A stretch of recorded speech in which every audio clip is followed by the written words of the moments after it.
रत्नागिरी जवळच्या बसणी गावातली 90% पूर्ण झालेली ग्रामपंचायतीची इमारत सध्या वादात सापडली आहे। कारण या इमारतीला कुठलीही प्रशासकीय मान्यता नाहीये। मंजुरी नसतानाही शिवसेना आमदार उदय सामंतांकडून इमारतीचं भूमिपूजनही झालं होतं। विशेष म्हणजे या आधीचे सरपंच आणि ग्रामसेवकांनी इमारतीच्या बांधकामासाठीचा 2 लाखांचा पहिला हप्ता चक्क ग्रामपंचायत फंडातून दिलाय। नवी कार्यकारिणी ग्रामपंचायतीच्या नवीन इमारतीसाठी निधी का येत नाही याची शहानिशा करायला गेल्यानंतर हा धक्कादायक खुलासा झालाय। जिल्हा परिषदमध्ये निधीसाठी चौकशी करण्यासाठी गेलो होतो।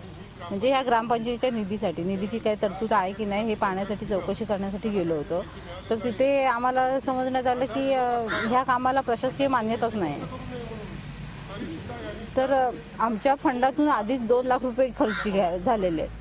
म्हणजे माझी सरपंचांनी ते खर्च पाडलेले आहेत कॉन्ट्रॅक्टरला देऊन आणि आतापर्यंत कॉन्ट्रॅक्टरचे 8 लाख रुपये खर्च झाले आहेत। नवीन कार्यकारिणीनं या संदर्भात जिल्हा परिषदेकडे तक्रार दिली आहे। तसंच या संदर्भात चौकशी करण्याच्या सूचना पालकमंत्री रवींद्र वायकर यांनी दिल्या आहेत। ग्रामपंचायतीतलं गौड बंगाल समोर आलंय, पण आता तरी माजी सरपंच आणि ग्रामसेवकांवर कारवाई होणार का असा प्रश्न उपस्थित होतोय।